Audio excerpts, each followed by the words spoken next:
말씀을 통한 체험, 하나님 체험에 대한 내용들을 이번 한 주 살펴보고 있는데, 시편 91편은 다윗이 하나님의 말씀을 예찬한 시입니다. 1절부터 6절까지 보면 다윗은 하나님께서 만드신 자연 세계를 보면서 하나님의 위대하심을 찬양을 합니다. 하늘이 그렇고 해가 그렇고 또 낮과 밤이 바뀌고 하는 이와 같은 일을 보면서 다윗은 저 자연을 통하여서 말은 안 하지만 저 자연이 하나님이 얼마나 위대하심을 고백하고 찬양하고 있는가. 우리 1절부터 4절까지 한번 읽어보실까요? 시편 19편 1절로 4절까지 다윗이 고백합니다. 하늘이 하나님의 영광을 선포하고 궁창이 그의 손으로 하신 일을 나타내는도다. 날은 날에게 말하고 밤은 밤에게 지식을 전하니 언어도 없고 말씀도 없으며 들리는 소리도 없으나 그의 소리가 온 땅에 통하고 그의 말씀이 세상 끝까지 이르도다. 하나님의 해를 위하여 하늘의 장막을 베푸셨도다. 아멘. 자연을 통해서 하나님의 음성을 들은 것입니다. 하나님의 위대하심을 하나님이 만드신 자연 세계가 선포하고 있지 않느냐. 그리고 하나님이 주신 하나님의 말씀을 통하여서 하나님의 음성을 듣습니다. 누가요? 다윗이. 그게 오늘 본문인데요. 우리 7절부터 9절까지 한번 다시 읽어볼까요? 시편 19편 7절로 9절까지 말씀 같이 읽습니다. 야훼의 율법은 완전하여 영혼을 소성시키며 야훼의 증거는 확실하여 우둔한 자를 지혜롭게 하며 야훼의 교훈은 정직하여 마음을 기쁘게 하고 야훼의 계명은 순결하여 눈을 밝게 하시도다. 야훼를 경외하는 도는 정결하여 영원까지 이르고 야훼의 법도 진실하여 다 의로우니. 하나님의 말씀을 6가지로 지칭을 하고 있어요. 하나님의 말씀, 성경이죠. 여기 보니까 야훼 율법이다. 또 야훼 증거다. 야훼 교훈이다. 야훼 계명이다. 또 9절에 보니까 야훼를 경외하는 도다. 또 야훼의 법도다. 그러니까 같은 하나님의 말씀을 여러 각도에서 다윗이 말씀을 하고 있는데, 중요한 것은 이 하나님의 말씀인 성경, 이 다각도에서 바라본 이 하나님의 말씀이 주는 유익에 대해서, 그러니까 6가지로 성경은 이러하다, 이런 교훈이고 율법이고 계명이고 야훼를 경외하는 도다, 설명을 하는데, 중요한 것은 이 말씀이 우리에게 주시는 유익에 대해서 이제 7가지를 말씀을 하는데요. 우리 7절 한번 보실까요? 7절 보시면 야훼 율법은 어떻다고요? 완전하다. 그래서 영혼을 소생시킨다. 할렐루야. 또 야훼 증거라 그랬습니다. 하나님의 말씀은 어떻다고요? 확실하다. 우둔한 자를 지혜롭게 하기 때문이다. 또 야훼 교훈입니다. 정직하다. 마음을 기쁘게 한다. 야훼 계명은 순결하여서 눈을 밝게 한다. 야훼를 경외하는 도는 어떻다고요? 정결하여서 영원까지 이르고 야훼의 법도 진실하여 다 의롭다. 여기 보니까 완전하다, 확실하다, 정직하다, 순결하다, 정결하다, 진실하다, 의롭다. 뭐가요? 하나님의 말씀. 여러분, 세상에 이런 게 있습니까? 답변 좀 해보시죠. 이런 게 있습니까? 완전하고 진실하고 확실하고 정직하고 순결하고 의롭고 그런 것처럼 보이지만 이런 거 없습니다. 돈이 그럴까요? 돈이 완전합니까? 정직하고 진실합니까? 지식이 확실할까요? 그게 순결하고 진실할까요? 성공, 명예가 그렇습니까? 과학, 의학도 계속 바뀌더라고요. 학설이 자꾸 바뀌어요. 어떤 때는 좋다 그랬다가 나빴다 그랬다가 나쁜 줄 알았는데 나중 가서는 또 좋다 그러고. 그 중에 한 가지가 계란 노른자더라고요. 계란 노른자 안에 콜레스테롤이 많다. 그래서 제가 흰자만 많이 먹었거든요. 근데 얼마 전에 보니까 그 노른자를 먹어야 되는 이유가 그 안에 우리 몸에 좋은 콜레스테롤이 있대요. 그래서 하루에 계란 2개씩 먹는 것은 전혀 이상이 없다. 그 요즘에는요, 흰자뿐만 아니라 노른자를 같이 먹습니다. 그러니까 의학도 과학도 자꾸 바뀌어요. 뭐만 바뀌지 않고 완전하고 정직하고 순결하고 또 진실한가? 오직 하나님의 말씀, 하나님의 감동으로 쓰여진 성경 말씀만 그러한 줄 믿습니다. 이유는 뭐냐? 이 말씀이 따라합시다. 하나님이시기 때문입니다. 그러니까 하나님 한 분만 완전하신 것입니다. 하나님 한 분만 확실하시고 진실하시고 성실하시고 순결하시고 정직하시고 할렐루야. 감사한 것은 이 하나님의 말씀이 우리에게 주는 유익이 엄청나요. 4가지 우리가 살펴봤죠. 7절부터 8절까지 보니까 이 하나님의 말씀은 우리에게 유익을 주는데 먼저는 우리의 영혼을 소생시켜 주신다. 우리를 지혜롭게 만들어 준다. 그리고 우리에게 큰 기쁨과 즐거움을 준다. 그리고 우리의 눈을 밝히 열어서 보게 하신다. 우리 7절, 8절만 다시 한번 보겠습니다. 7절, 8절입니다. 야훼 율법은 완전하여 영혼을 소생시키며 야훼 증거는 확실하여 우둔한 자를 지혜롭게 하며 야훼 교훈은 정직하여 마음을 기쁘게 하고 야훼 계명은 순결하여 눈을 밝게 하시도다. 아멘. 여기 영혼을 소생시킨다. 다시 살린다는 것입니다. 하나님의 말씀, 하나님이거든요. 그 살리는 것은 영이니 예수님도 육은 무익한 것이 그 육을 가지고 육적인 것 가지고는 영혼을 소생시킬 수가 없어요. 오직 믿음은 들음에서 나며 들음은 그리스도의 말씀으로 말미암느니라. 그 예수님이 내가 너에게 전한 것은 영이요 생명이다. 살리는 하나님의 말씀이다. 우리 사모가 새신자국에서 새신자들 많이 양육을 하고 우리 청년들도 뭐 양육받고 막 6명, 7명 자기네들 스스로 와서 예수를 믿겠다는 거예요. 하나님 뜻 가운데 살기를 원한다. 우리 예수 믿는 성도들의 책임감이 이 보통이 아닙니다. 그런 청년들, 우리 다음 세대 어린 자녀들 뭐 가지고 양육하겠습니까? 자기 생각, 감정, 무슨 경험? 어디서는 이랬어요. 아니요, 하나님의 말씀이죠. 그래서 그 말씀으로 이 청년들을, 새신자들을 양육하니까 전체 한 28명, 한 30명이 교육을 지금 받고 있는데 그 영혼이 막 살아나는 것이 보인다는 거예요. 우리가 다 그런 과정을 거치지 않았습니다.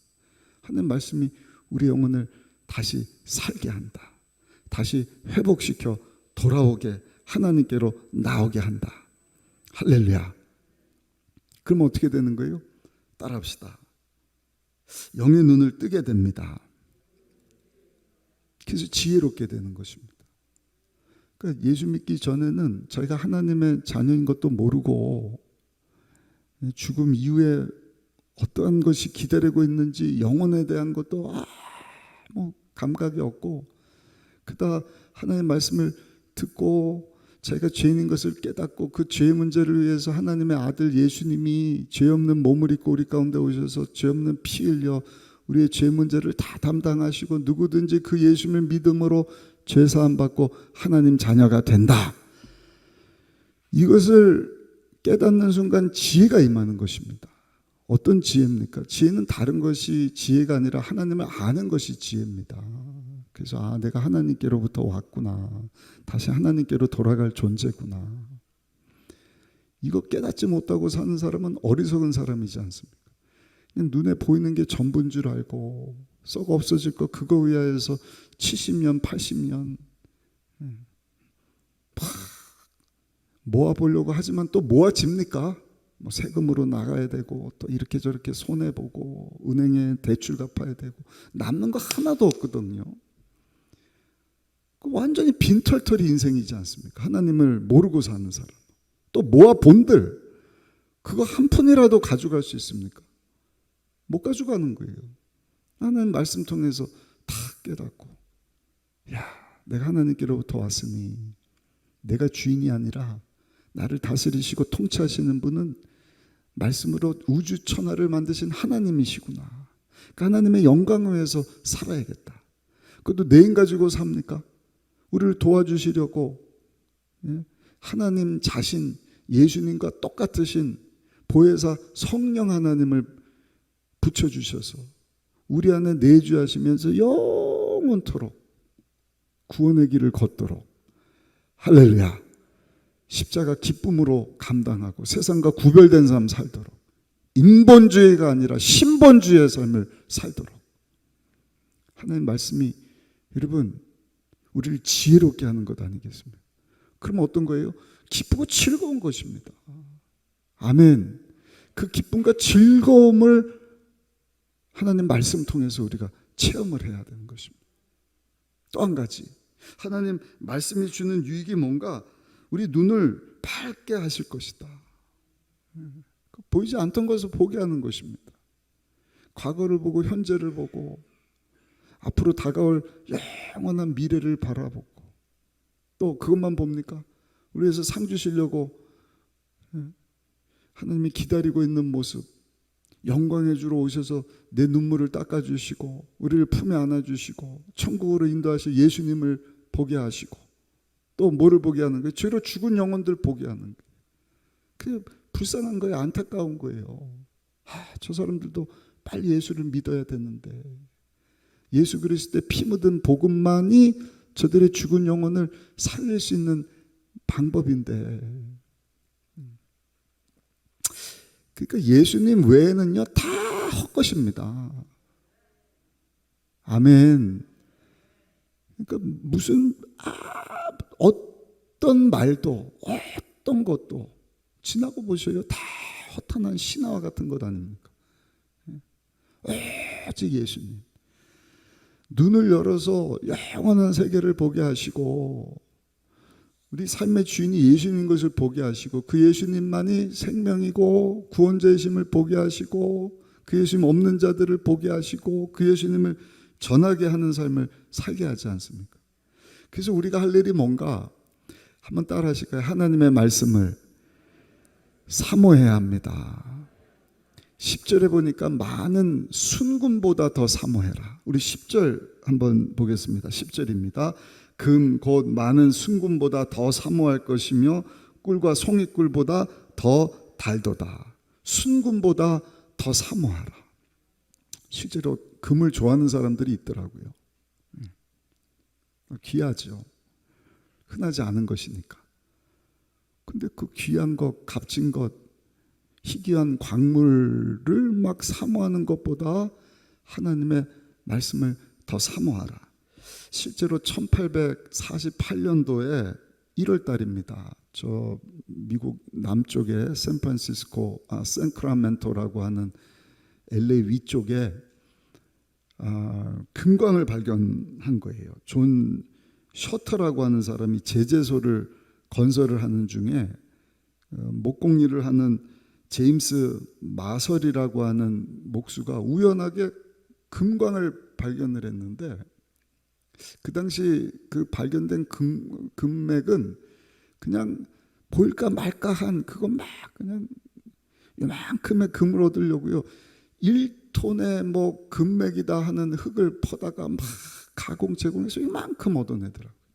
근데 그 당시 발견된 금광은 그냥 금이 막 보이는 거예요. 번쩍번쩍번쩍. 너무 놀랐어요. 둘이 야, 우리가 협력해서 이 금을 우리가 다 채굴하자. 서로 약속을 한 거죠. 절대로 누설하지 말고 우리 동업하자. 그래. 두 사람이 금강 캐기로 동업하고 남에게 알리지 않기로. 그런데 이게 어떻게 소문이 났는지 삽시간에 8,000명의 사람들이 미국 전역에서 여러분 금을 찾겠다고 찾아온 것입니다. 그 다음 해 1849년부터 골드 러시가 시작이 된 거예요. 금 찾으려고 막 러시했다. 막 서둘렀다는 것입니다. 다 동부에서 서쪽으로. 그래서 나온 것이 서부국 아닙니까? 마차 타고. 왜 서쪽으로 온 거예요? 그 금 찾으려고. 그 다음 한 해 만에 8만 명이 모였고요. 불과 5년 만에 25만 명이 모였답니다. 별로 안 놀라시네요. 그 의정부 시민 반만한 우리 양주 시민보다 더 많은 사람들이 5년 만에 그냥 그 지역에 다 모였다. 왜? 금 찾으려고. 금. 그 정도로 금을 사모했다. 여러분, 우리가 믿는 이 말씀이 하나님이 주신 말씀이고 시내산에서 모세에게 나타나셔서 주신 하나님의 말씀이시고 100% 하나님이시면서 100% 인간이신 우리 예수님이 주신 말씀인 것을 우리가 믿는다고 한다면 저 여러분들도요 이 말씀을 사모해야 할 줄로 믿습니다. 그리고 그 말씀을 사모할 때 체험하는 것입니다. 꿀보다 달구나. 그러니까 오늘부터 이 말씀을 꼭 한 장씩 읽으시고 성경 쓰게 하는 분들도 있거든요. 네. 성경 쓰게 하면 생각과 마음과 모든 게 딱 집중이 됩니다. 그래서 여기 주시겠다 약속하신 유익, 영혼을 소생시켜 회복시켜 살게 하셔요. 우둔한 자에게 하나님의 지혜를 주십니다. 할렐루야. 그리고 큰 기쁨과 즐거움을 주셔요. 우리 영혼을 확 열어 보게 하시는 것입니다. 그 성경에는요 우리의 행복을 위하여서 하나님께서 말씀을 주셨다. 우리가 할 일은 이 귀한 말씀을 순금보다 더 사모하는 삶을 살아야 할 줄로 믿습니다. 그럴 때 여러분 하나님을 체험을 하는 것입니다. 어떻게 체험을 해요? 그 말씀을 붙잡음으로 약속하신 그 유익함을 얻게 되는 것입니다. 11절에는 보니까 이 말씀을 탁 사모하면서 붙잡는 자에게는 하나님께서 큰 상을 주시겠다. 우리 11절 한번 보겠습니다. 11절입니다. 또 주의 종이 이것으로 경고를 받고 이것을 지킴으로 상이 크니이다. 저는 우리 순복음의정부교회 성도님들이 이 말씀 붙잡고 이 말씀 사모하고 이 말씀을 여러분 순종하면서 살다가 이 하나님이 약속하신 말씀인데요. 정말로 살아계신 하나님을 체험하게 되시기를 예수님 이름으로 축복합니다. 여러분들뿐만 아니라 여러분들 자녀들이 내 후손들이 우리 다음 세대가 감정에 휩싸이고 보이는 것에 휩싸이고 뭐 남는 게 없다니까요. 오직 영원한 것은 하나님의 말씀뿐이에요. 제가 누누이 말씀드리고 주의 종들이 있지만 꼭 기억하셔요. 어떠한 부흥보 성장 무슨 프로그램 다 지나가요. 결국에 남는 것은 하나님의 말씀이다. 말씀 붙잡는 분이 끝까지 가더라고요. 목회를 잘하는 분도 말씀에 살아. 우리 조영기 목사님도요 성령 운동하셨지만 말씀에서 벗어난 말씀을 하신 적이 없어요. 그냥 금리빨이 되고 무슨 현상이 나타나고 하나님 하시는 일이지만 그냥 성경에 나와 있지 않으니까 조 목사님 그런 거 강조하지 않으십니다. 그냥 조용히 개척해서 그럼 금목해라. 되느냐 안 되는 거예요. 그때뿐인 거예요. 무슨 금리빨이 그렇게 대단해요. 치과 가갖고 금리빨 크라운 씌우면 되는 것이지. 정말 믿음 없는 자에게 하나님께서 그런 기적적인 방법으로 계시를 보여주시기도 하지만 우리가 사모하고 끝까지 붙잡아야 되는 것은요, 영원토록 변함없는 하나님의 말씀인 줄로 믿습니다. 그 말씀을 붙잡았더니 다윗이 형통한 거예요. 언제까지? 사무엘하 10장까지. 하나님이 목동이었던 다윗을 얼마나 축복하십니까?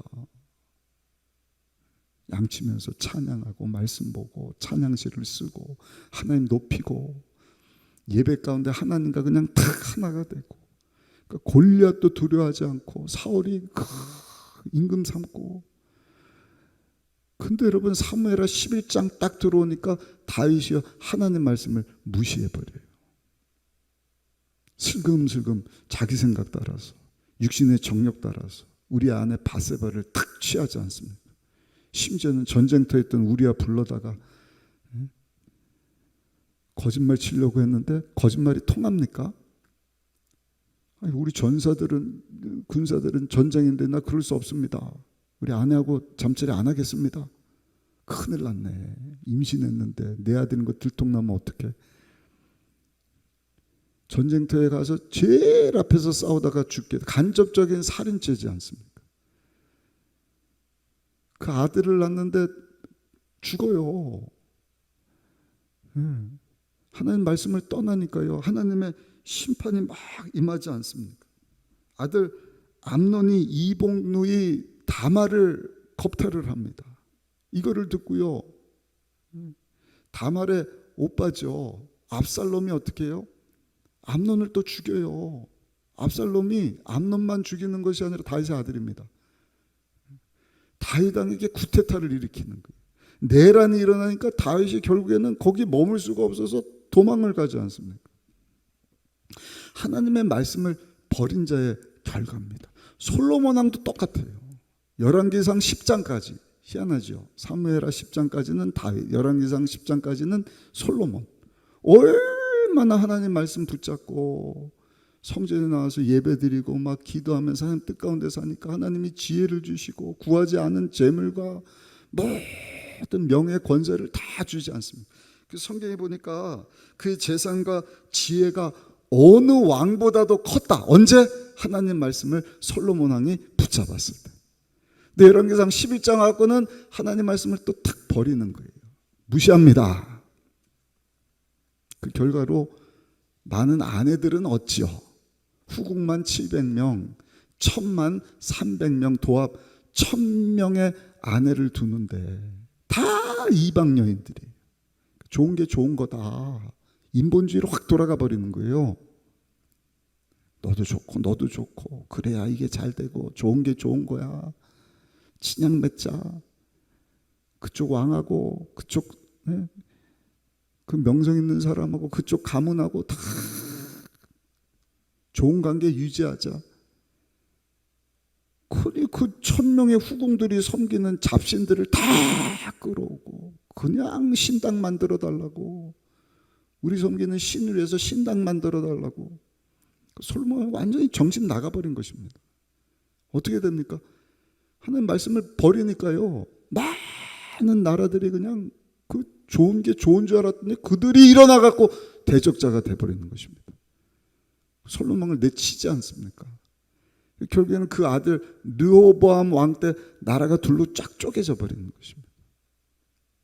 사울 왕도 마찬가지죠. 말씀 붙잡았을 때 하나님이 함께했지만 말씀 버리고 자기 멋대로 기다리지 못하고 제사 막 드리고 하나님의 신이 떠나고 악신이 그에게 임하지 않습니까?